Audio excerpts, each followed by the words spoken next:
L'église, où est la vraie église? Pourquoi toutes ces églises? Seigneur, ouvrez mes yeux, afin que moi je vois où est la vraie église.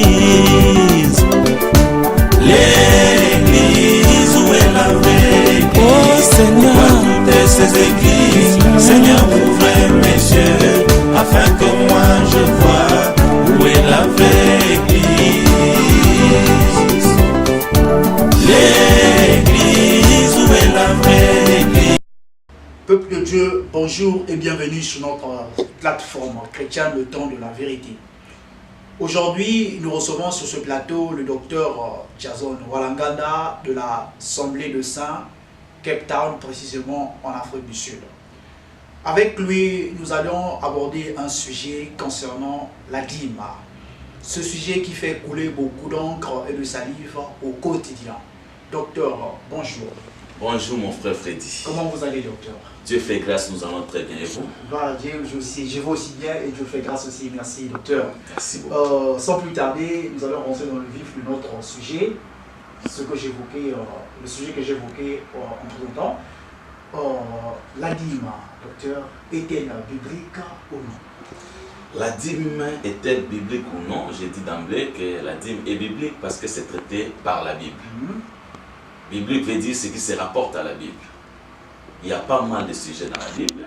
La polygamie, l'inceste, l'impudicité, l'enfer, les royaumes des cieux. Ce sont des sujets bibliques. Cela étant, même la dîme aussi, puisque c'est dans la Bible, elle est biblique. Oui, oui. Docteur, dites-nous, il y a certains pasteurs qui prêchent pour prêcher la dîme ou pratiquer la dîme, c'est ramener les serviteurs, les fidèles plutôt, ou l'église cœur de Christ à la loi mosaïque. Cette pratique est-elle contraire à la doctrine des apôtres? Mon frère Freddy, tout ce que nous faisons aujourd'hui à l'église du Christ, c'est dans la loi de Moïse. Nous allons au culte parce qu'il y avait un rassemblement solennel. Nous donnons les offrandes parce qu'il y avait des offrandes en ce temps-là. Nous ne tuons pas parce que les commandements de Dieu étaient de ne pas tuer. Bien sûr. C'est que tout ce que nous faisons est dans la loi de Moïse. Aujourd'hui, on ne peut pas s'accoupler avec une bête. Pourquoi? Parce que la loi de Moïse interdisait ça. Alors cela n'est pas pour autant dire qu'on renvoie le peuple à la loi de Moïse.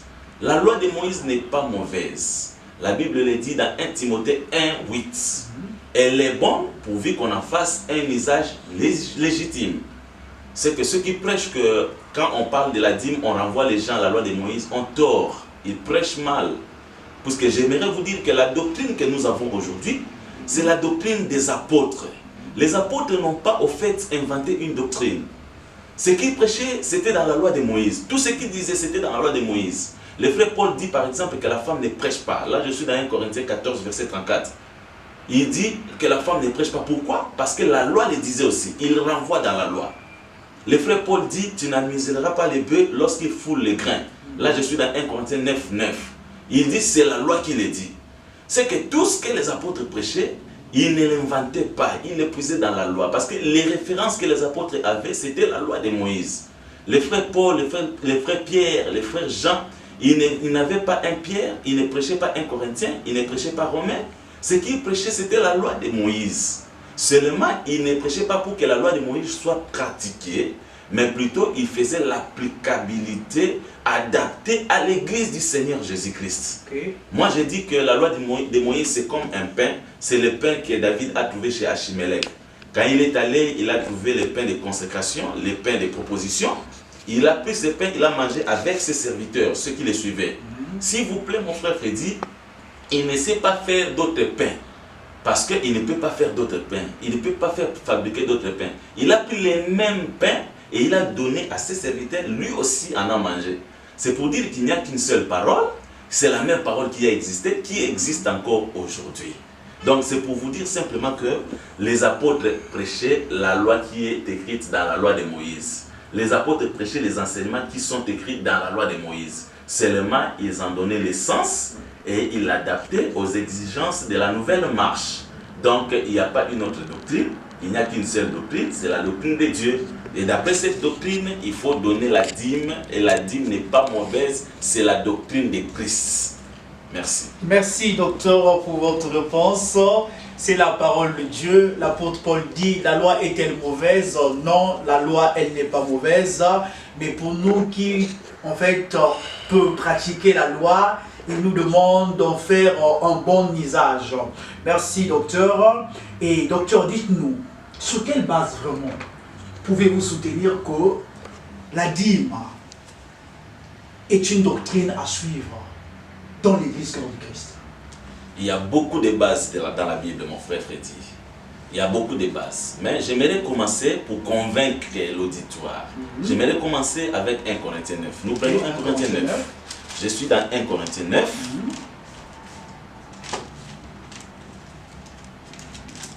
Je peux commencer à partir du verset 9. 1 Corinthiens 9, verset 9. 1 Corinthiens chapitre 9, verset 9. Que dit la Bible? La Bible dit ceci. J'ai pris mal le verset. 1 Corinthiens 9, chapitre 9. La Bible dit ceci. Car il est écrit dans la loi de Moïse. S'il vous plaît, mon frère Freddy. Ici, le frère Paul renvoie à la loi de Moïse. C'est ce que j'ai dit tantôt. Il dit car il est écrit où? Dans la loi de Moïse. Tu n'amuseras pas les bœufs quand il fout les grains. Dieu se met-il en peine des bœufs? C'est que le frère Paul est en train de parler du salaire des ministres. Je peux sauter parce que nous courons derrière les temps. Aussi, merci. Je saute au verset 13e. Il dit ceci. Ne savez-vous pas que ceux qui remplissent des fonctions sacrées sont nourris par les temples? Que ceux qui servent à l'autel ont part à ce qui est offert sur l'autel. Voilà. Le frère Paul parle du salaire des ministres. Mais il renvoie ça à la loi de Moïse. Ou à l'autel et au temple. Maintenant, ce que nous devons faire comme chercheurs, comme prédicateurs de la parole, c'est de fouiller dans les Écritures saintes, dans la loi de Moïse. Parce que lui-même a renvoyé à la loi de Moïse. Dans la loi de Moïse, comment est-ce que les temples pouvaient nourrir ceux qui y travaillaient? Là, nous tombons directement dans Nombre 18. Là, je vais lire encore. Je suis dans Nombre 18. Et ici, je suis au verset 23. La Bible dit ceci. Les Lévites feront les services dans la tente de la rencontre et porteront le poids de leurs fautes. Ce sera une prescription perpétuelle dans toutes vos générations. Je souligne encore ici. Là, il a dit la loi. Mais ici, il dit, ça sera une prescription perpétuelle. C'est une prescription qui va aller même au-delà de la génération. Tout à fait. C'est que ça va traverser les générations. Ce n'est pas seulement au temps de Moïse, même en ces temps, parce qu'on dit que ça sera perpétuel, sans limite de temps. Quelle sera cette prescription? Il dit, je donne comme héritage aux Lévites les dîmes que les Israélites prélèveront pour l'Éternel. C'est pourquoi j'ai dit à leur égard, ils ne recevront pas d'héritage au milieu des Israélites. L'Éternel parla à Moïse et dit, tu parleras aux Lévites, lorsque vous prélèverez les dîmes des enfants d'Israël, que je vous donne comme votre héritage. C'est que ici, Dieu donne comme héritage aux Lévites les dîmes. Pourquoi? Parce que les Lévites n'avaient pas de part en Israël. Ils n'avaient pas de territoire. Et alors, ils devraient avoir comme héritage les dîmes. C'est la loi de l'Éternel. C'est une base. C'est la loi de l'Éternel. Dieu a fait de cela une prescription. C'est-à-dire une loi. Et une loi qui devrait durer de génération en génération. Ça, ce sont des bases parmi tant d'autres. Tu peux lire encore 2 Chroniques 31, verset 5. Là, je ne vais pas lire. Qu'est-ce qui est écrit là-bas? Que vous devez donner les dîmes aux Lévites pour qu'ils soient consacrés à mon service. Qu'ils puissent travailler avec fidélité. Quand Jésus-Christ vient, Jésus-Christ prêche encore ceci dans Matthieu 23, 23. Il dit que, je suis dans Matthieu, chapitre 23, verset 23. Il dit que les pharisiens, vous prêchez et vous payez la dîme de la menthe, de la nette, du cumin. Mais vous négligez la justice, la fidélité et la miséricorde. Mais moi je vous dis, vous devriez d'abord commencer par ce qui est nécessaire, c'est-à-dire la miséricorde, la justice et la fidélité. Mais il continue, il dit, sans oublier de faire d'autres choses qui sont si importantes.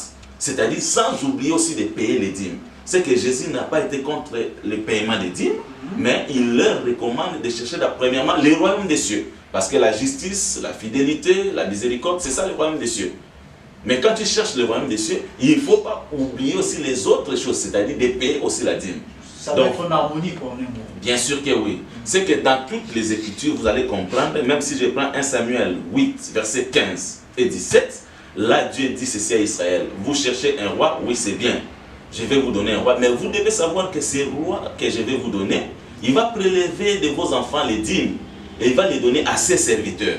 Or, quand on parlait de ces rois-là, on était en train de parler du véritable roi qui devait venir, et ce roi-là, c'est Jésus-Christ. C'est que quand Jésus-Christ viendra comme roi, il va prélever les dîmes, mais pour les donner à qui? Aux serviteurs. Donc là, c'est pour dire que la dîme est fondée sur les Écritures saintes. Nous devons payer la dîme parce que c'est biblique, c'est doctrinal. Donc, dans la doctrine, voici les bases, quelques bases, que la dîme est vérifiable, la dîme est doctrinale, la dîme c'est le salaire. Même Jésus, quand il prêche, il dit que l'ouvrier mérite son salaire. Mais il est en train de parler aussi de la dîme.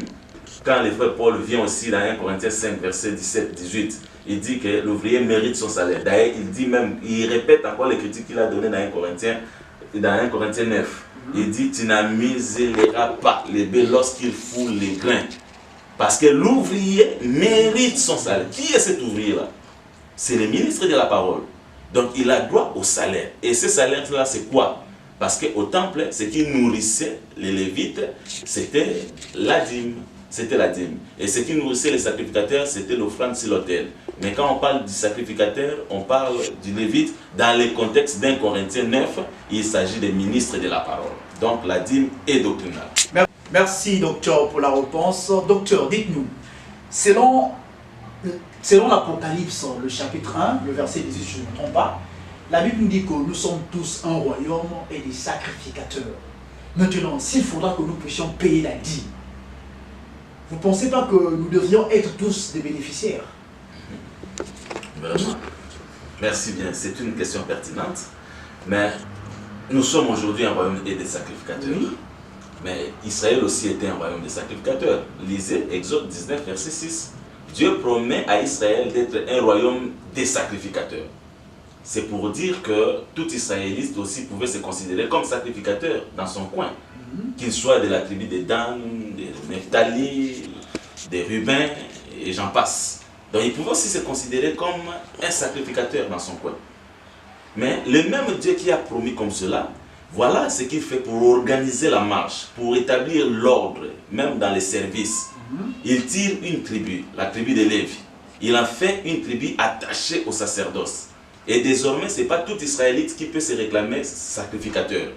Et désormais, c'était seulement la tribu de Lévi qui peut se réclamer sacrificateur. Vous voyez? Là, c'est pour organiser la marche.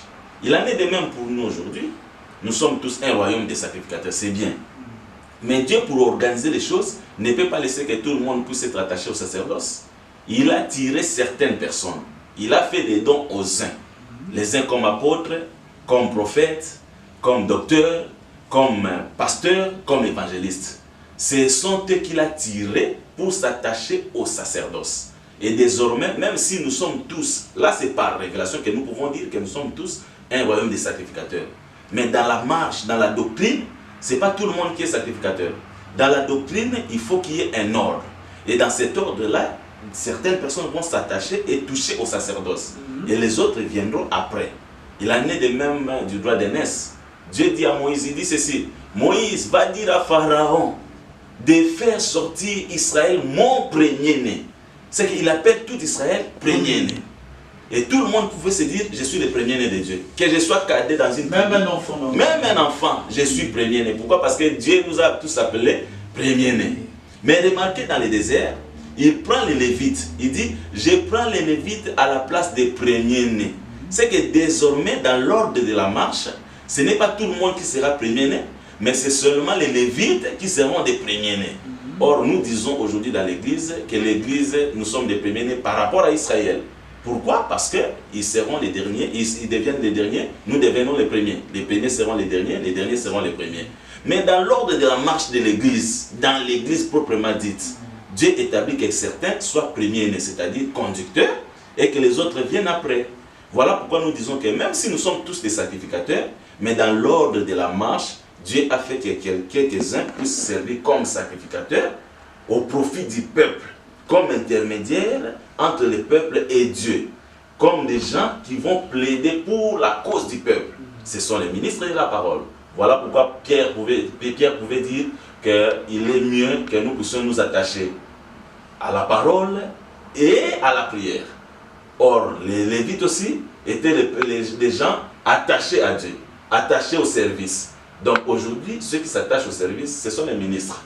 Donc pour dire en d'autres termes que les vrais Lévites aujourd'hui, dans l'église du Seigneur, ce sont les ministres de la parole. C'est pour dire que nous ne serons pas là en train de dire que voilà, nous tous nous devons aussi bénéficier de la dîme parce que nous sommes tous des sacrificateurs. Non, dans la doctrine, il y a des sacrificateurs, il y en a d'autres qui viennent aussi comme le peuple du Seigneur, comme des fidèles. Voilà.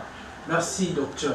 Maintenant, dites-moi, docteur, ne pensez-vous pas que si vraiment nous devions payer la dîme sous la dispensation de la loi, vraiment, cela ne veut pas être vraiment dans le terme de libéralité.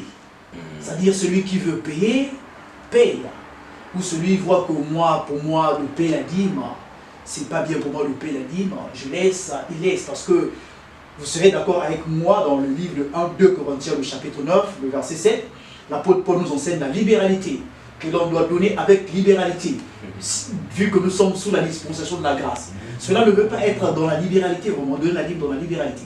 Mais quand l'apôtre Paul dit il faut donner avec libéralité, vous ne trouvez pas que c'est un, comme on dit, on a étudié ça en classe, ça c'est un complément, comment appeler ça encore? Complément circonstanciel de manière. Donc c'est pour dire que donner avec libéralité, c'était la façon qui devrait accompagner le verbe donner.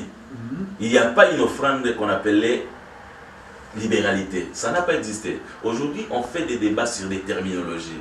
Libéralité, droit des prédicateurs, salaire. Mais mon frère, attention, la dîme ici est instituée comme salaire des Lévites. Le salaire ne peut pas être libéral, moins encore facultatif. Le salaire doit revêtir un caractère impératif. Parce que les salaires ne se discutent pas. Voilà pourquoi Dieu a érigé ça comme une loi qui devrait s'imposer. La Bible dit que l'ouvrier mérite son salaire. On ne peut pas discuter sur un salaire. On ne peut pas, si on veut, on donne le salaire. Si on ne veut pas, on ne donne pas. Non. Même la nature des hommes devrait nous enseigner. L'usage des hommes devrait nous enseigner. On ne va pas travailler pour avoir un salaire libéral. Les salaires s'imposent. Voilà pourquoi la Bible appelle ça un dû. C'est que c'est dû aux ministres. C'est un droit pour les ministres. Mais ça s'impose sur les fidèles.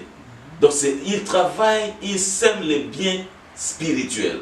Ils doivent en retour récolter les biens temporels. Donc c'est ça un caractère obligatoire. Et ces caractères et des mises, il faut les souligner. Il faut donner impérativement. Voilà. Merci docteur pour la réponse. Et docteur, dites-nous encore, parce que nous sommes là pour vous poser des questions et vous êtes là pour nous répondre. Dans la Bible, nous trouvons beaucoup de sortes de dîmes dont je peux citer. La dîme de la dîme d'une année et autres, je passe. Et s'il faudra vraiment payer la dîme de nos jours à l'église, docteur, quel genre de dîme payerons-nous? Est-ce la dîme d'une année, ou la dîme de la montre, ou la dîme de la dîme? Bon, j'aimerais catégoriser la dîme en deux sortes. Okay. Il y avait la dîme qui se rapportait sur des semences, des fruits, et il y en a d'autres, et l'autre était catégorisé sinon rapporté sur les bétails. Là, je suis dans Lévitique 27, 30 et 32. C'est comme ça, Lévitique 27, verset 30, verset 32. Alors, quelle donnée aujourd'hui? Quelle dîme donnée aujourd'hui? Celle d'une année, de 3 ans? Non, frère, ne faisons pas ces débats-là. Parce que, et donner la dîme de l'année, pourquoi? Parce que leurs revenus étaient estimés à l'année. De 3 ans, parce que leurs revenus étaient estimés à l'année, aux années, par rapport à la récolte. Voilà pourquoi ils pouvaient donner la dîme de l'année, la dîme de 3 ans. Mais nous, aujourd'hui, notre revenu est estimé suivant la procédure où chaque pays, chaque côté, chaque coin. Et particulièrement ici, c'est par rapport au mois. C'est que notre dîme se rapportera sur les revenus mensuels. Si c'était par semaine, ça va se rapporter sur les revenus hebdomadaires, ainsi de suite. Si c'est annuel, ça va se rapporter aussi sur les revenus annuels. Donc, on n'a pas à dire que puisque ça s'est donné, qu'est-ce qu'il faut donner? Non. Nous disons que nous ne pratiquons pas la loi. Parce que si tu pratiques une loi, tu dois pratiquer toutes les lois. Non. Nous ne pratiquons pas la loi, mais nous adaptons la loi. C'est ça l'enseignement des apôtres, aux exigences de l'Église. Ce que nous donnons, c'est le salaire. Cette pensée du salaire ne s'est pas écartée. Dieu n'a pas écarté ça. Ça existe jusqu'au jour d'aujourd'hui. Voilà, il en est de même aussi pour l'offrande. Quelqu'un viendra me poser la question de savoir quelle offrande donner aujourd'hui. Il y a eu pas mal d'offrandes, mais ça ne s'est donné pas, ça s'est donné en nature. Aujourd'hui, nous donnons l'offrande en monnaie, mais autrefois, c'était en nature. On ne viendra pas dire aujourd'hui que voilà, nous donnons en monnaie. Pourquoi? Parce que là, ça s'est donné en nature. Non, c'est par rapport aux exigences actuelles. Mais la pensée des données a existé et perdurera de génération en génération. Donc, c'est pour dire qu'aujourd'hui, on ne viendra pas, voilà, quelle offrande donner. Non, non, non. Il y avait pas mal d'offrandes. L'offrande de culpabilité, d'expiation, il y avait les offrandes volontaires. Ce que nous donnons aujourd'hui, c'est l'offrande pour le fonctionnement de l'œuvre. Et cette offrande-là, ça peut être en nature, comme aussi en monnaie. La dîme aussi peut être en nature, comme en monnaie, suivant chaque contexte et chaque coin. Mais l'enseignement reste le même, il faut donner. C'est qu'aujourd'hui, on n'aura pas donné la dîme d'une année, la dîme de 3 ans, mais on aura donné les salaires, qu'on peut appeler dîme, qu'on peut appeler salaire, qu'on peut appeler comme on voudra, pourvu que la pensée de payer les hommes de Dieu existe. Merci docteur. La dîme dépend de ce que l'on aperçoit. Si c'est en nature, l'on donnera en nature. Si c'est en monnaie, l'on donnera en monnaie. Merci docteur. Dites-nous docteur, est-ce que la dîme peut-elle être interprétée? Forcément, ça doit être interprété. Toutes les Écritures ont parlé de Christ. Les offrandes sont interprétées en Christ. L'Holocauste est interprété en Christ. Et pourquoi pas la dîme? Ça doit être interprété. Jésus-Christ, c'est la dîme. Un peu de moi, je dirais que Jésus-Christ lui-même, c'est la dîme de tout. Tu sais qu'Abraham a donné la dîme de tout après avoir combattu contre le roi. Il est revenu vainqueur. Il a rencontré Melchisedec. C'est alors qu'il a donné la dîme de tout quand Melchisedec lui a donné le pain et le vin. Et nous croyons que Jésus-Christ, c'est la vraie dîme de tout. Pourquoi? Parce qu'il a combattu, il est revenu. Voilà pourquoi il s'est donné à Dieu lui-même pour être agréé. Et même aussi, Jacob dit ceci: Seigneur, si tu me gardes, si je vais, je retourne en paix, je donnerai la dîme de tout. Il n'a pas donné ça dans les Écritures, mais il a promis. Donc c'est pour dire que la dîme de tout se donne quand on va et on retourne en repos. C'est-à-dire on entre à la mort, on sort de la mort. Mais qui était entré à la mort, qui est sorti à la mort, c'est Jésus-Christ pour se présenter comme la dîme de tout. Donc vous comprenez, Jésus c'est lui aussi la dîme de l'année, puisque nous sommes dans l'année de la grâce. Et l'année c'est lié par rapport à la Pâque. Mais remarquez que la dîme de l'année c'est donné pour que Dieu puisse ouvrir les écluses des cieux. Et nous croyons qu'à l'année de la grâce, Jésus se présente à la croix. Et quand il monte, il est agréé par Dieu. Et quand il est agréé, voilà qu'à la Pentecôte, la pluie descend sous forme de l'Esprit. Donc on comprend que c'est lui qui est la dîme de l'année, qui est parti pour être présenté à Dieu. C'est parce que Dieu ne peut prendre que la dîme, agréer la dîme pour bénir la terre. Et à la Pentecôte, l'Esprit est descendu pour arroser la terre, c'est-à-dire l'Église. Voilà pourquoi aujourd'hui nous sommes un peuple arrosé. Il y a aussi la dîme de 3 ans. Comment? Parce que la dîme de 3 ans, c'est donné comme suit. C'est-à-dire, on prend la dîme, on met ça à la porte. Et quand on met à la porte, les Lévites viennent, l'étranger vient, la veuve vient, et l'orphelin vient, il prend, il mange. Or, Jésus-Christ, quand il a commencé le ministère, c'était à 30 ans. Il n'a fait que 3 ans de ministère. Donc, il a travaillé pendant 3 ans. Voilà pourquoi nous disons qu'il est la dîme de 3 ans. Et remarquez qu'à la fin de son ministère, le peuple les prend, parce qu'on devrait prendre la dîme, on l'amène à la porte, c'est-à-dire à Golgotha, parce que Golgotha c'était en dehors de la ville. Et pourquoi? Pour que les Lévites viennent. Les Lévites, là je vois la partie d'Israël qui est Jean, Jacques, Pierre, tous ces apôtres-là, qui devaient croire, c'est-à-dire manger cette dîme-là. Mais cette même dîme-là devrait servir aussi à l'étranger. Étranger, c'est nous parce que nous n'avions pas la loi, nous étions étrangers par rapport à la loi. Voilà que la dîme nous sert aussi de nourriture, c'est-à-dire Jésus devient notre nourriture. Nous sommes la veuve, pourquoi? Parce que la veuve, c'est celui qui manque de mari. Et nous disons que le vrai mari, c'est l'enseignement. Nous avons manqué l'enseignement, mais la dîme là est devenue notre mari, c'est-à-dire notre enseignement. Nous sommes aussi l'orphelin. Pourquoi? Parce que nous étions sans père. Le père, c'est l'instruction. Et quand nous avons manqué l'instruction, c'est-à-dire que nous avions manqué le père. Voilà que par cette dîme-là, c'est-à-dire la grâce de Jésus-Christ, a fait que nous puissions avoir l'instruction. C'est qu'aujourd'hui, nous sommes les fils. À partir de Jésus-Christ, qui est le premier fils, et nous sommes co-héritiers avec lui. Donc c'est ça les explications de la dîme. Même si nous prenons Amos 4.4 qui parle de la dîme des 3 jours. Jésus, c'est la dîme des 3 jours. Il meurt, il fait 3 jours. Voilà pourquoi il est présenté à Dieu. Donc c'est lui qui est tout. C'est-à-dire, tout s'explique en Jésus. Tout s'explique en Jésus. Il est la dîme de la menthe parce que la vraie plante vraiment qui est agréée par Dieu, c'est lui. L'éducument de la nette, c'est que nous devons tout expliquer en Jésus. C'est ce que je peux dire. Oui, nous interprétons la dîme. Merci. Mais s'il vous plaît, journaliste, quand nous interprétons la dîme, ce n'est pas pour autant refuser. J'allais aussi venir là-bas. Ah, ce n'est pas pour autant refuser que la dîme doit aussi revêtir un caractère physique. S'il vous plaît, parce que moi je dis que les écritures de la Bible, les écritures de la loi sont comme des offrandes. Quand on apporte une offrande à Dieu, il y avait de ces offrandes qui devraient être consommées par Dieu, comme l'Holocauste. Et personne ne pouvait manger cela. Mais il y avait d'autres offrandes qui devraient être mangées et par Dieu, et par les sacrificateurs.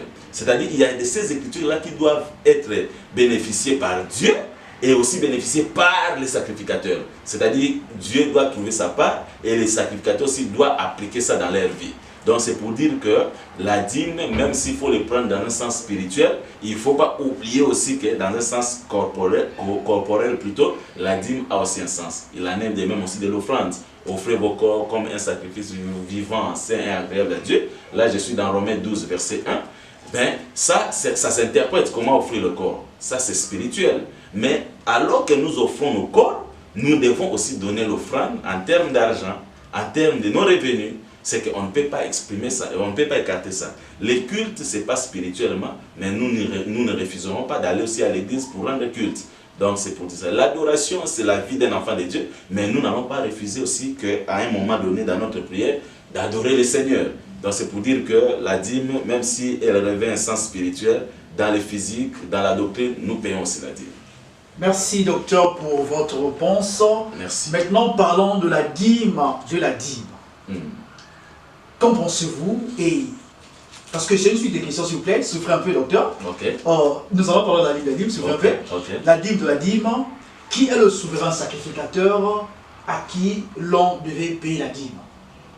Et sur cette question, j'ajoute encore une autre sous-question en disant, vous avez évoqué tout à l'heure que les Lévites est égal au ministre. Est-il possible qu'un ministre de nos jours, au temps de la grâce, puisse exercer un travail quelconque parce que à l'ancien temps, les Lévites n'avaient pas droit au travail? Si oui, s'ils peuvent exercer un travail quelconque, auprès de qui ou devraient-ils aussi payer la dîme? Ok. Qui est le souverain sacrificateur aujourd'hui?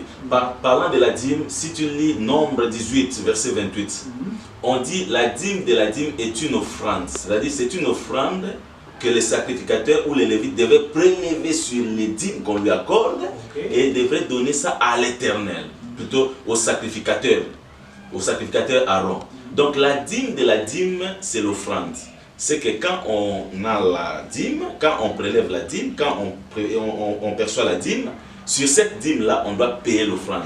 On n'a pas dit on va payer encore la dîme, mais une offrande. Et cette offrande-là est appelée la dîme de la dîme. S'il vous plaît, on paye ça à qui? On n'a pas dit au souverain sacrificateur. C'est très important. On a dit au sacrificateur Aaron. Pourtant, la Bible, Moïse savait que Aaron était souverain sacrificateur. Mais pourquoi il dit sacrificateur Aaron? Là, je vais dire simplement que la dîme de la dîme, ce n'est que l'offrande qu'on doit donner à l'Éternel.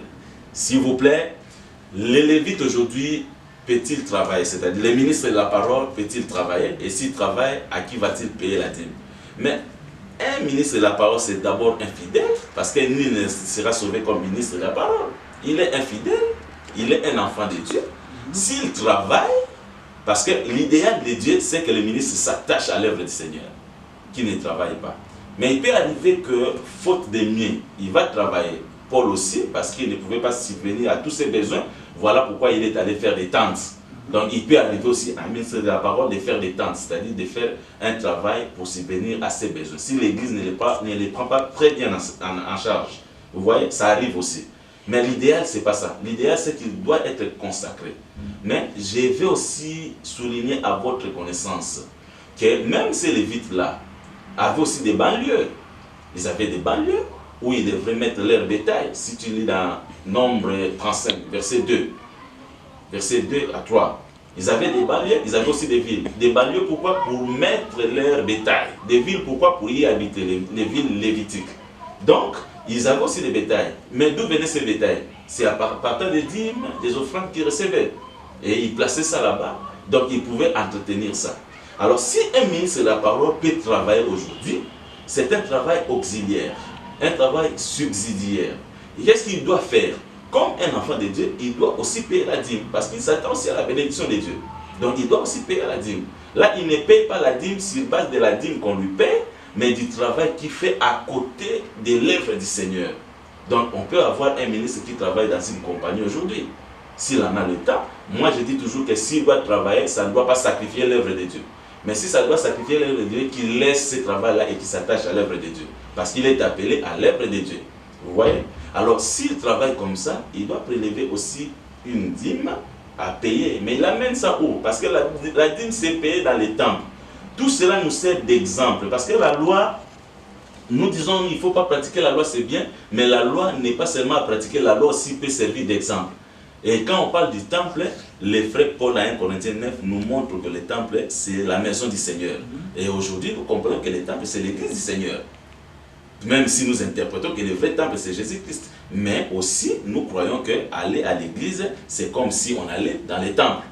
Et quand on va dans les temples, c'est là on trouve encore d'autres ministres, donc on paie la dîme auprès de ces ministres-là. C'est le temple qui va organiser la distribution des dîmes, des revenus au profit des ministres et de la place. Voilà. Ok, merci. Nous tendons presque à la fin de notre antenne.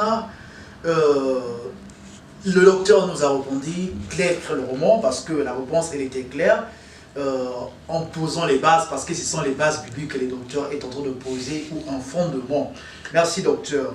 Et notre dernière question est celle-ci. Quelle serait la conséquence ou les conséquences de ceux qui prêchent que payer la dîme n'est pas biblique ou qui incitent les enfants de Dieu de ne pas payer la dîme et ou à ceux qui ne payent pas la dîme, quelle est la conséquence qui leur est réservée? Tout enfant de Dieu est censé respecter la parole du Seigneur. Nous avons démontré que la dîme relève de la doctrine des apôtres, sur base des Écritures saintes, à la lumière de la parole. La dîme n'est pas démoniaque. On peut faire les débats aujourd'hui, non, salaire, libéralité, tout ça, ce ne sont que des terminologies. Parce que celui qui prêche qu'il ne faut pas donner la dîme est le premier à poursuivre un enfant de Dieu qui n'est pas venu avec sa libéralité. Il appelle, mais comment? Je n'ai pas vu ta libéralité, je n'ai pas vu ton mâchoire. Mais pourquoi tu appelles ça mâchoire? Pourquoi tu appelles ça libéralité? Non, c'est que dans ta conscience, tu as l'idée du salaire. Alors, il faut appeler ça comme il se doit. Il faut employer les termes comme il se doit. C'est que tu as cette idée-là. Parce que j'ai aussi appelé ça salaire. Il a dit que ça serait un salaire. Exactement, exactement. Alors, quand tu commences à demander ça même au téléphone, c'est pour dire que tu es en train de te contredire parce que la libéralité ne peut pas se demander de cette façon-là. Donc, tu demandes les salaires. Et ce salaire-là, c'est la dîme. Vous voyez? Alors, les ministres qui prêchent comme ça, prêchent pas bien. Ils induisent les enfants de Dieu en erreur. Ils falsifient la doctrine des apôtres. Que l'enfant de Dieu ne se réjouisse pas d'un tel enseignement. Comme j'ai reçu un frère qui me dit, pasteur, je suis très content parce que là où j'ai prié, on nous prêchait de ne pas payer la dîme. Mais je suis entré dans une église, plutôt là où j'ai prié, on nous prêchait de payer la dîme. Ces pasteurs-là sont des escrocs. Ils ont travaillé sur notre dos. Et nous les avons enrichis. Mais aujourd'hui, je suis libre, je ne paye plus la dîme. J'ai dit, mais ça, c'est quel genre d'enseignement qui, au lieu de créer les sentiments de dévotion, crée un sentiment d'égoïsme dans l'enfant de Dieu. Mais non, il y a beaucoup de bonheur à donner plutôt qu'à recevoir. On peut interpréter ça, mais sachez que celui qui donne, celui qui soutient l'œuvre du Seigneur, même les hommes de Dieu, en tout cas, il reçoit les prophètes en qualité de prophètes. Et le Seigneur va les récompenser. Donc, ceux qui prêchent qu'il ne faut pas payer la dîme, ils induisent les enfants de Dieu en erreur.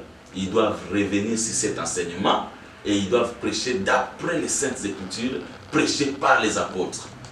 Et les enfants de Dieu qui ne payent pas la dîme doivent s'attendre aux conséquences, parce que derrière chaque écriture de la Bible, il y a une récompense.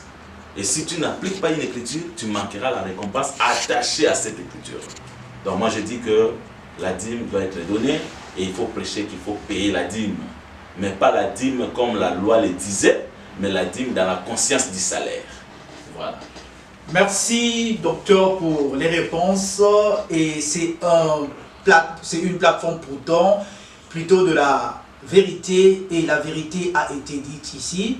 Le docteur nous a parlé de la dîme, il nous a expliqué comment c'est que la dîme est une pratique de la loi et comment c'est que cette même pratique de la loi a quitté de la loi à la grâce. Et nous avions vu aussi, il est parti pour prendre David qui était un roi, et est allé prendre les pains consacrés aux sacrificateurs. Donc je dirais que David était la grâce et les sacrificateurs étaient la loi. Donc c'est une seule parole qui parle de la loi, et c'est ces mêmes paroles-là qui viennent à la grâce.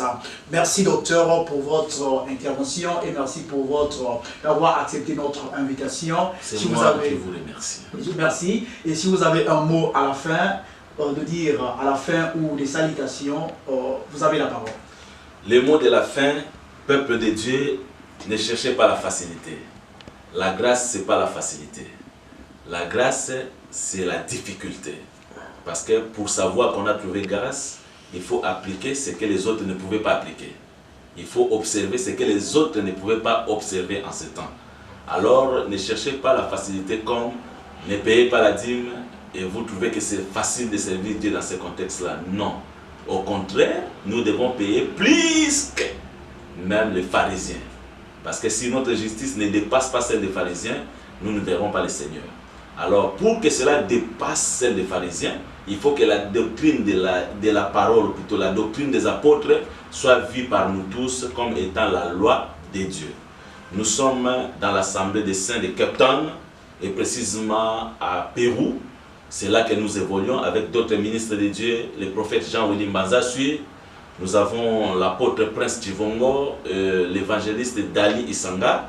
Nous sommes là, c'est là que nous nous rassemblons pour prêcher aux enfants de Dieu la vérité d'après le Seigneur Jésus-Christ.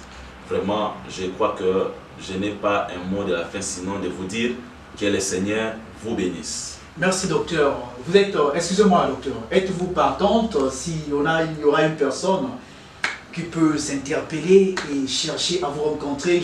Je ne pourrais pas appeler ça débat, mais je dirais partager. Pourquoi pas partager dans l'amour? Parce que les apôtres ont fait partager avec amour sur le sujet de la dîme. Parce que je crois qu'il y aura d'autres qui aura une pensée contraire à ce que vous avez évoqué ici suite aux réponses que vous avez données.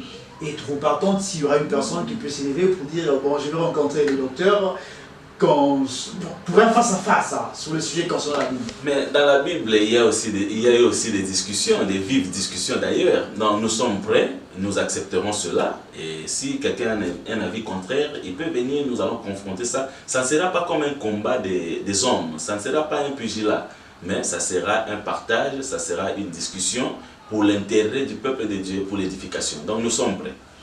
Merci, le docteur dit qu'il est prêt, donc je vous passe mes coordonnées. Mon numéro c'est le plus 227 074 242 87 93. N'hésitez pas d'appeler pour vous mettre en contact avec le docteur, pourquoi pas pour en débattre, pourquoi pas pour partager, pourquoi pas pour se voir, pour chercher à trouver une vérité, parce que nous sommes là pour la vérité. Eh bien, chers abonnés, nous sommes presque à la fin de pratiquement à la fin de notre émission, et nous remercions celui qui était derrière la caméra, le frère Chris, et nous vous disons de notre côté ici, merci et bonne journée à vous. Shalom. Shalom.